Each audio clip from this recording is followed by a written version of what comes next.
मेरे प्यारे साथियों नमस्कार। एक बार फिर आप सभी का टोटल एग्जाम में स्वागत है और आज हम बात करने वाले हैं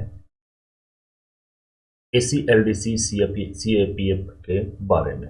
इस पे हम लोग डिटेल डिस्कशन करेंगे और जो भी आपके जो नोटिफिकेशन जारी किए गए हैं उसके रिगार्डिंग जो भी इम्पोर्टेंट पॉइंट्स हैं वो सारे पॉइंट हम इस वीडियो में कवर करेंगे। तो चलिए शुरू करते हैं।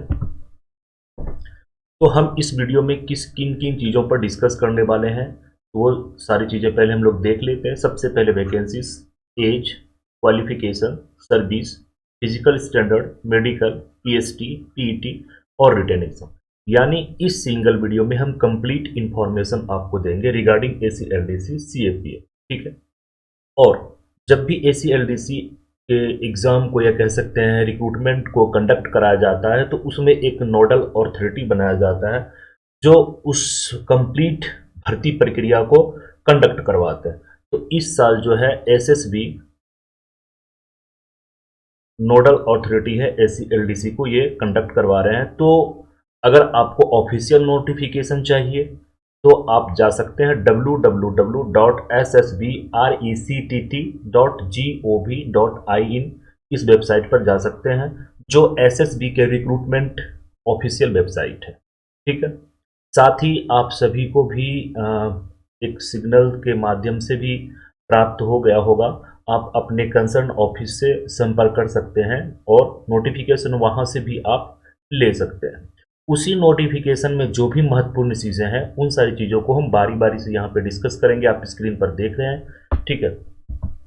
तो सबसे पहले हम लोग बात करने वाले हैं कि इस साल जो वैकेंसी को कंडक्ट किया जा रहा है वो 2018 से लेकर 2022 तक के वैकेंसी को कंडक्ट कराया जा रहा है। ठीक है।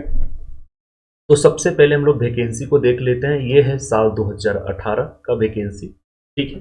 एसएसबी में जर्नल के लिए 3 पोस्ट हैं, एससी 1, एसटी के लिए कोई भी पोस्ट नहीं है और टोटल 4 पोस्ट है। यानी 2018 में एसएसबी के टोटल 4 पोस्ट हैं। अब हम बात करते हैं सीआरपीएफ के। तो जर्नल के लिए 20, एससी के लिए 0 यानी कोई भी सीट नहीं है, एसटी के लिए 5 और टोटल हो गए 25। वहीं आईटीबीपी की हम बात करें तो जनरल के लिए 1 सीट, एससी एसटी के लिए कोई भी सीट नहीं है, टोटल 1 सीट। बीएसएफ बीएसएफ के लिए 2018 की कोई भी सीट नहीं है। ठीक है। अब हम बात करते हैं 2018 में जनरल के लिए जो टोटल सीट हो गए 24, एससी के लिए 1, एसटी के लिए 5 और टोटल 30 सीट। ठीक है। यानी 2018 की जो वैकेंसी है वो 30 सीट है। उसी प्रकार से स्क्रीन पर देख सकते हैं एसएसबी में 2019 की अगर बात करें जनरल के लिए 16, एससी के लिए 4, एसटी के लिए 2 और टोटल 22। सीआरपीएफ के लिए 1 जनरल में और एससी में कोई भी सीट नहीं है, एसटी में 1, टोटल 2 सीट। आईटीबीपी में कोई भी सीट नहीं है 2019 में और बीएसएफ में भी कोई सीट नहीं है। ठीक है। अब हम बात करते हैं 2020 एसएसबी की अगर बात करें तो जनरल के लिए 11 सीट, एससी एसटी के लिए कोई भी सीट नहीं है और टोटल 11 सीट। सीआरपीएफ के लिए 1 सीट है। ठीक है। तो टोटल 1 सीट हो गया। एससी एसटी का इसमें भी कोई सीट नहीं है। आईटीबीपी की बात करें तो जनरल के लिए 1 सीट है और टोटल 1 सीट, इसमें भी एससी एसटी की कोई सीट नहीं है। बीएसएफ 2020 की अगर बात करें तो जनरल के लिए 21 सीट, एससी के लिए 4 सीट, एसटी के लिए 2 सीट और टोटल हो गए 27 सीट यहाँ पर दिए गए। अब हम बात करते हैं फिर 2021 का। एसएसबी की अगर बात करें तो जनरल के लिए 1 सीट, एससी एसटी 0 कोई भी सीट नहीं है, टोटल 1 सीट। सीआरपीएफ की बात करें तो जनरल के लिए 1 सीट, टोटल हो गए 1 सीट। आईटीबीपी की 1 सीट जनरल में और एससी की 2 सीट, एसटी की कोई सीट नहीं है, टोटल 3 सीट। बीएसएफ की जनरल में 9 सीट, एससी की 2 सीट, एसटी की 1 सीट और टोटल हो गए 12 सीट है। 2022 की अगर हम बात करें तो इसमें एसएसबी की अगर बात करते हैं तो सबसे पहले एसएसबी में जनरल के लिए 22 सीट, एससी के लिए 1 सीट, एसटी के लिए कोई भी सीट नहीं है, टोटल 23 सीट। सीआरपीएफ के लिए कोई भी सीट 2022 में नहीं है। आईटीबीपी के लिए जनरल में 18 सीट, एससी की 1 सीट, एसटी की 1 seat, total 20 seat. BSF general में 17 सीट, एससी की 3 सीट, एसटी की 2 सीट और टोटल हो गए 22 सीट। ठीक है, अब इसको हम समराइज करें, यानी फॉर द ईयर 2018, 19, 20, 21 एंड 22, यानी ये 5 सालों की वैकेंसी को अगर हम समराइज करते हैं जो आए हुए हैं रिक्रूटमेंट 2018 से, 2018 से अभी तक कोई भी एसीएलडीसी का एग्जाम नहीं हुआ, तो 5 सालों को समराइज हम करते हैं। तो 5 सालों को समराइज करते हैं, इस प्रकार से हम देखते हैं कि एसएसबी में ये 2018 से लेकर 2022 तक जो एसएसबी में जनरल के लिए सीट हैं वो 53, एससी का 6, एसटी का 2, टोटल हो गया 61। सीआरपीएफ की अगर बात करें तो जनरल के लिए 23, एससी के लिए कोई भी सीट नहीं है, एसटी के लिए 6 और टोटल 29। आईटीबीपी की बात करते हैं तो जनरल के लिए 21 सीट, एससी के लिए 7, एसटी के लिए 1, टोटल 28 सीट। बीएसएफ की बात करें तो जनरल के 47 सीट, एससी के लिए 9 सीट, एसटी के लिए 5 सीट और टोटल हो गया 60 सीट। तो इसमें अगर हम देखें इस 4 फोर्सेज में तो सबसे ज़्यादा सीट एसएसबी के पास है और उसके बाद बीएसएफ के पास। ठीक, तो ये कुछ वैकेंसी थे जो इस बार ये इनको भरा जाएगा। अब हम बात करते हैं एज का। ठीक है, not more than 35 years age on 1 August of particular vacancy year. ठीक है, यानी कहने का मतलब है जो वैकेंसी ईयर है, यानी 2018, 2019, 2020, 21 और 22, तो इनके जो 1 अगस्त हैं, यानी कह सकते हैं 1 अगस्त 2019, 1 अगस्त 2020, 1 अगस्त 2021 और 1 अगस्त 2022, यानी इन डेट को कम से कम आपका इस जो 35 साल है इससे ज़्यादा आपकी एज नहीं होना चाहिए। तो इस जो पार्टिकुलर ईयर है, ये ईयर है, इसमें से जिसमें भी आपके मैच करेंगे उसी के लिए आप एलिजिबल होंगे। तो कुल मिलाकर कहने का मतलब है कि आपका 35 साल से एज ज़्यादा नहीं होना चाहिए 1 अगस्त को। ठीक है, तभी इन सारे फॉर्म को आप फिलअप कर सकते हैं। सपोज दैट 2018 में आपके मतलब एज पूरा नहीं हो रहा है, तो 2018 वाले फॉर्म या फिर मान लिया जाए 2022 या 2020 की, किसी का एग्जाम्पल ले लेते हैं, इस साल आपका एज हो जाता है 40 ईयर्स। ठीक है, और 2018 में आपका एज हो जाता है फुल 35 मान लेते हैं सपोज दैट। ठीक है, तो आप 2018 वाले वैकेंसी के लिए एलिजिबल हैं, लेकिन 2022 के जो रिक्रूटमेंट है वैकेंसीज हैं उसके लिए एलिजिबल आप नहीं है। ठीक है, अगर आप 35 सारे में मैच कर रहे हैं आपके, यानी 1 अगस्त और जो पार्टिकुलर ईयर है उसमें आप 35 ईयर्स के तक आ रहे हैं, तो आप सारे में आप फॉर्म को फिलअप कर सकते हैं। एज रिलैक्सेशन की बात करें तो इसमें 5 साल का एज रिलैक्सेशन है, यानी 5 साल का उम्र में छूट है। किन कैंडिडेट को? जो SC ST के कैंडिडेट हैं ओनली उसे ही 5 साल की छूट दी गई है, यानी वो 40 ईयर्स तक भर सकते हैं। ठीक है, अब हम एजुकेशनल क्वालिफिकेशन की बात करते हैं तो आप सभी को पता है कि इसमें जो है एसओज लोग ही फॉर्म को फिलअप कर सकते हैं, SI और इंस्पेक्टर। ठीक है, तो जितने भी SI इंस्पेक्टर आते हैं उनका तो क्वालिफिकेशन ऑलरेडी ग्रेजुएशन होता ही है, इसलिए इस पर हम ज़्यादा चर्चा नहीं करेंगे। अब हम बात करते हैं सर्विस का, तो 1 January of particular vacancies year prescribed in RR।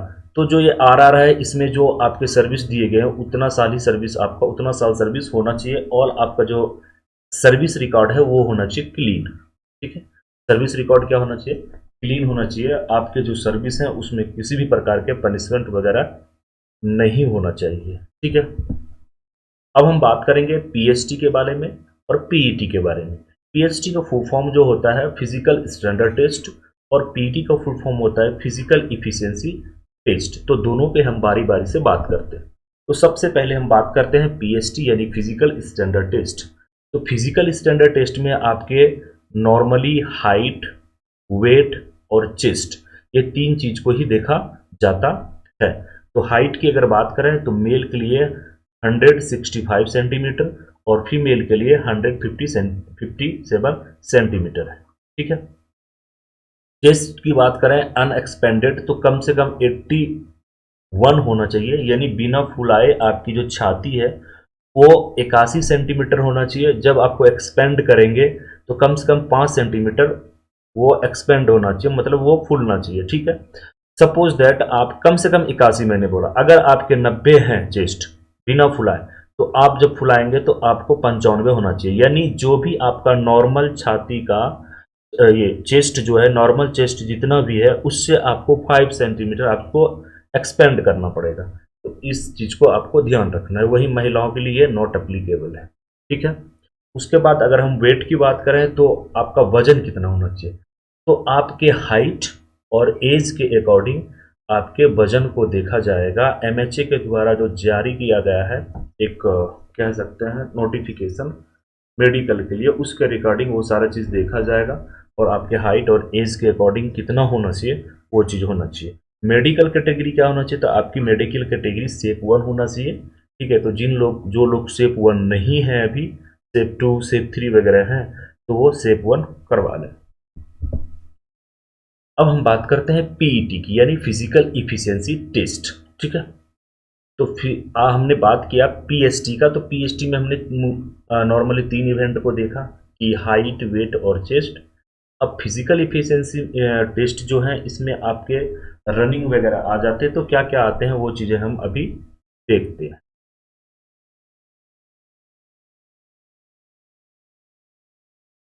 देखिए, सबसे पहले आपके हैं रेस 100 मीटर। तो 100 मीटर रेस अगर मेल कैंडिडेट है तो उसे 16 सेकंड में यानी 16 सेकंड में पूरा करना है, फीमेल को 18 सेकंड में पूरा करना है। अगर रेस 18 मीटर की जो रेस है, एक तो 100 मीटर के हो गए, सॉरी एक 100 मीटर के हो गए, एक 800 मीटर के हो गए। तो 800 मीटर वाले में जो मेल को टाइम दिया जा रहा है 3 मिनट 45 सेकंड और फीमेल को टाइम दिया जा रहा है 4 मिनट 45 सेकंड, ठीक है। लॉन्ग जंप की बात करें तो मेल के लिए है 3.50 मीटर्स, यानी 3.5 मीटर और 3 चांस, ठीक है। और फीमेल की बात करें तो इन्हें 3 मीटर लॉन्ग जंप करना है, इन्हें भी 3 चांस दिया जा रहा है। शॉर्ट पुट भी है इसमें, ओनली मेल के लिए है। 7.26 केजी का वेट है और उसे भी आपको शॉर्ट पुट को फेंकने के लिए 3 चांस दिए जाएंगे, ठीक है। अब हम बात करते हैं सबसे इम्पोर्टेंट और सबसे महत्वपूर्ण जो मुद्दा है उस पर हम बात करते हैं रिटन एग्जामिनेशन। तो रिटन एग्जामिनेशन जो होगा वो आपके प्रॉपर यूनिफॉर्म में आपको जाना है, प्रॉपर यूनिफॉर्म पहन के, और साथ में कंपलसरी है कि आपका आई कार्ड होना चाहिए। और जो जगह है, प्लेस है रिटन एग्जाम का, वो डिसाइड करेंगे आपके जो नोडल अथॉरिटी है यानी एसएसबी वो, ठीक है। अब रिटन एग्जाम में क्या क्या होंगे, तो रिटन एग्जाम में मुख्य रूप से 3 पेपर होंगे। कितने पेपर होंगे, 3 पेपर होंगे, इस पर हम डिस्कस करते हैं। तो पहला पेपर है पेपर 1, इसमें आपके रीजनिंग, जीके यानी जनरल नॉलेज, जीए यानी जनरल अवेयरनेस, न्यूमेरिकल एबिलिटी यानी से मैथ कह सकते हैं, और करंट अफेयर्स, ठीक है। ये सारे जो सब्जेक्ट हैं इसके प्रश्न आपके पेपर 1 में पूछे जाएंगे। टोटल क्वेश्चन की जो संख्या है वो होंगे 100 और मार्क्स होंगे 100, यानी एक क्वेश्चन पे एक प्रश्न, एक क्वेश्चन होंगे उसके लिए 1 अंक निर्धारित किया गया है और समय है 2 घंटा, ठीक है। उसके बाद पेपर 2 की अगर बात करें तो प्रोफेशनल स्किल, इसके प्रश्न पूछे जाएंगे, 100 प्रश्न पूछे जाएंगे, 100 अंक होंगे, यानी एक प्रश्न के लिए 1 अंक निर्धारित किए गए, समय 2 आवर्स है, ठीक है। उसके बाद है पेपर 1 ऐसे प्रेसिस, सॉरी पेपर 3, ये क्या है, पेपर 3। जो प्रोफेशनल स्किल है इसमें सबके डिपार्टमेंट के प्रश्न, मतलब एक तरह के प्रश्न इसमें इसमें मैनुअली क्या है, डिपार्टमेंटल प्रश्न पूछे जाएंगे, यानी विभागीय जो क्वेश्चंस होंगे होंगे वो पूछे जाएंगे। तो इसमें सभी के पेपर अलग अलग हो जाएंगे। जो कह सकते हैं कि बीएसएफ हैं तो उनके विभाग से संबंधित पूछे जाएंगे, जो सीआरपीएफ के हैं उनके विभाग से प्रश्न पूछे जाएंगे, जो एसएसबी हैं उनके विभाग से प्रश्न पूछे जाएंगे, जो आईटीबीपी हैं उनके विभाग से प्रश्न पूछे जाएंगे। यानी जो प्रोफेशनल स्किल है, ये जो यानी जो सेकेंड पेपर है वो सभी के अलग अलग होंगे, ठीक है। उसके बाद हम बात करते हैं पेपर 3 का, तो इसमें है ऐसे, प्रेसिस राइटिंग और कॉम्प्रीहेंशन, ठीक है। तो इसमें आपके ग्रामर नहीं पूछे जाएंगे, जहां तक हमने नोटिफिकेशन को स्टडी किया। नोटिफिकेशन में कहीं भी नहीं लिखा हुआ था, तो इसमें आपको ग्रामर की तैयारी करने की कोई ज़रूरत नहीं है। एक बार आप लोग भी अच्छे से जो ऑफिशियल नोटिफिकेशन है उसे पढ़ लीजिएगा। पेपर थर्ड को हम लोग स्टडी कर रहे हैं, तो वहाँ पे कहीं भी हमें ये चीज़ें नहीं मिला। तो आपको ऐसे प्रेसिज राइटिंग और कॉम्प्रीहेंशन, ठीक है, ये ऑप्शनल है, यानी आप हिंदी में भी आप ऐसे लिख सकते हैं और इंग्लिश में भी लिख सकते हैं, यानी जो आप चूज करेंगे उसी में आपको पेपर थर्ड देना है, ठीक है। कंपलसरी नहीं है कि इंग्लिश में ही देना है। आप हिंदी में सेलेक्ट किए तो हिंदी में दीजिए, इंग्लिश में अगर आपने पेपर थर्ड को सेलेक्ट किया है तो इंग्लिश में सारी चीज़ आपको देने होंगे, ठीक है। बाकी पेपर वन और पेपर टू जो है ये आपके बाइलिंगुअल होंगे, यानी हिंदी में भी होंगे और इंग्लिश में भी होंगे, ठीक है। और ये एमसीक्यूज टाइप के होंगे, यानी ऑब्जेक्टिव टाइप के प्रश्न होंगे, ठीक है। लेकिन जो पेपर थर्ड है ये ऑब्जेक्टिव टाइप के प्रश्न नहीं होंगे, ये आपके डिस्क्रिप्टिव टाइप के प्रश्न होंगे, जहां पे आपको ऐसे लिखना है, प्रेसिज राइटिंग करना है और कॉम्प्रीहेंशन करना है, ठीक है। अब हम कुछ नोट को पढ़ते हैं। Qualifying marks will be 45% in each paper and 50% in aggregate, ठीक है। कहने का मतलब है आपको क्वालिफाई करने के लिए, सभी पेपर में पास करने के लिए कम से कम सब पेपर में 45% आपको अंक लाना है 100 में, यानी 100 में 45 नंबर लाना है। लेकिन तीनों पेपर को अगर मिलाया जाए तो कम से कम आपको 150 नंबर लाना पड़ेगा, यानी 50%, ठीक है। क्योंकि 300 का पेपर हो गया आपका, 3 पेपर है 100 का, 300 का पेपर हो गया, तो तीनों को मिलाकर 150 अंक। और अगर हम अलग अलग बात करें तो paper one, paper two, paper three सब में कम से कम 45-45 आपको लाना पड़ेगा, ठीक है। उसके बाद इसमें भी छूट है, जो SC ST के कैंडिडेट हैं उसे हर एक पेपर में 40% लाना है पास होने के लिए, और तीनों पेपर को मिलाकर 45% लाना है, ठीक है। अगला नोट को हम देखते हैं। Candidates qualified in paper one and paper two will be called for PST and PET। तो जो पेपर वन और पेपर टू में पास करेंगे, यानी जो रीजनिंग, जीके और मैथ वाले करंट अफेयर्स वाले पेपर हैं उसमें जो पास करेंगे और जो डिपार्टमेंटल पेपर हैं उसमें पास करेंगे, तभी आपको PST और PET यानी फिजिकल के लिए बुलाया जाएगा। The result will be announcement after conducting PST and PET, ठीक है। जब रिजल्ट आपके हो जाएंगे PST और PET के, उसके बाद आपके जो पेपर थर्ड हैं उसके रिजल्ट दिए जाएंगे। यानी फिजिकल देने के लिए आपके दो पेपर, जो दो पेपर के आधार पे ही आपको बुलाए जाएंगे, यानी जो दो पेपर में पास करेंगे फर्स्ट और सेकंड में उससे बुलाया जाएगा। बाद में थर्ड पेपर के रिजल्ट का अनाउंसमेंट किया जाएगा, जो ऐसे प्रेसिज राइटिंग एंड कॉम्प्रीहेंशन का है, ठीक है। तो ये कुछ इंपॉर्टेंट चीज़ें था जो हमने आपके लिए यहाँ पे डिस्कस किया, और उम्मीद करते हैं कि ये चीज़ें आपको पसंद आया होगा। आप सभी के लिए, जितने भी आप SI इंस्पेक्टर हैं, इनके लिए हमने टेलीग्राम पे और व्हाट्सएप पे ग्रुप बना रखा है। टेलीग्राम और व्हाट्सएप पर ग्रुप है जहाँ पर हम आपके एग्जाम से संबंधित स्टडी मटेरियल शेयर करते रहते हैं। तो आप ग्रुप से जुड़ने के लिए आपको कुछ नहीं करना है, ओनली आपको व्हाट्सएप मैसेज करना है।